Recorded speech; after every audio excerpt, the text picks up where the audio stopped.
تو کوئی ثابت کر دے کہ صحابہ کرام کے دور میں سبز گنبد تھا، تو خوشی خوشی آپ سبز گنبد کی تو زیارت کر رہے ہیں. صحابہ کرام کے دور میں تو سبز گنبد تھا نہیں، بلکہ شروع میں جب گنبد بنا بھی صدیوں کے بعد بنا ہے. قبر نبی پر جو سبز گنبد ہے تو مولانا الیاس قادری کہتے ہیں کوئی ثابت کر دے کہ نبی کے دور میں تھا، تو ہم تو پہلے ہی کہتے ہیں کہ یہ نبی کے دور میں، یہ صحابہ کے دور میں، یہ تابعین کے دور میں، یہ تبع تابعین کے دور میں، یہ محدثین کے دور میں، یہ تو ترکیوں کے دور میں بنا ہے، یہ تو بہت بعد کے اندر جا کر یہ گنبد بنا. اور مولانا الیاس قادری صاحب خود کہتے ہیں کہ یہ صدیوں بعد گنبد بنا، اور پہلے سفید تھا، پھر پیلا تھا، پھر رنگ برنگا ہوا، اور اب جا کر سبز ہوا. تو تم سبز گنبد کی نسبت سے جھنڈے کیوں لے کر پھرتے ہو؟ تو بھائی یہ دلیل تو آپ ہی کے خلاف جاتی ہے.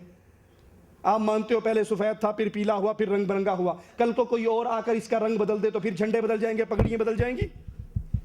جو لوگوں کے دیکھا دیکھی رنگ بدلے وہ دین نہیں ہوا کرتا. کہتے ہیں ان وسوسوں پہ نہ جاؤ اور خوب جوش سے جشن عید میلاد مناؤ. اور اس کے فضائل بیان کرتے ہوئے کہتے ہیں ابن حجر مکی نے نعمت الکبریٰ صفحہ نمبر 12 پر نقل کیا ہے، 12 پر نقل کیا ہے کہ جنید بغدادی نے فرمایا محفل میلاد میں ادب و تعظیم سے حاضری دینے والے کا ایمان سلامت رہے گا. جنید بغدادی کا قول آپ کو مبارک ہو، ہمیں محمد رسول اللہ کا قول دے دو. النعمت الکبریٰ صفحہ 12 پر نقل فرماتے ہیں حضرت سیدنا جنید بغدادی علیہ رحمت اللہ الہادی نے فرمایا محفل میلاد مصطفیٰ صلی اللہ تعالی علیہ وآلہ وسلم میں ادب و تعظیم کے ساتھ حاضری دینے والے کا ایمان سلامت رہے گا. جنید بغدادی آپ کی جھولی میں، ابو بکر صدیق میری جھولی میں. میں جنید بغدادی کو معصوم نہیں سمجھتا، میں محمد رسول اللہ کو معصوم سمجھتا ہوں. میرے کلمے میں جنید بغدادی کا نام نہیں آیا، میرے کلمے میں محمد رسول اللہ کا نام آیا ہے. میری اذان میں جنید بغدادی کا نام نہیں آیا، میری اذان میں محمد رسول اللہ کا نام آیا ہے. جنید بغدادی کی دلیل ہمارے لیے نہیں ہے، ہمارے لیے دلیل محمد رسول اللہ صلی اللہ علیہ وسلم کی ہے. پھر کہتے ہیں کہ سنو، امام قسطلانی فرماتے ہیں ولادت باسعادت کے ایام میں محفل میلاد کرنے کے خاص سے یہ امر مجرب شدہ ہے کہ اس سال امن و امان والا یہ سال رہے گا، ہر مراد پانے میں جلدی آنے والی خوشخبری ہوگی. اچھا، عید میلاد کا جشن نکالنے سے امن و امان رہے گا. پاکستانیوں کتنے سالوں سے ہمارے ملک میں امن و امان؟ حضرت سیدنا امام قسطلانی قدس سرہ النورانی فرماتے ہیں اور ولادت باسعادت کے ایام میں محفل میلاد کرنے کے خواص سے یہ امر مجرب یعنی تجربہ شدہ ہے کہ اس سال امن و امان رہتا ہے اور ہر مراد پانے میں جلدی آنے والی خوشخبری ہوتی ہے. اللہ رب العزت اس شخص پر رحمت نازل فرمائے جس نے ماہ ولادت کی راتوں کو عید بنا دیا. یہ ارشاد جو ہے المواہب اللدنیہ جلد اول صفحہ 148 پر ہے. نکالنے سے امن و امان رہے گا. پاکستانیوں کتنے سالوں سے ہمارے ملک میں امن و امان ہے قائم؟ جشن میلاد ٹھوک بجا کے ہونڈے ہے.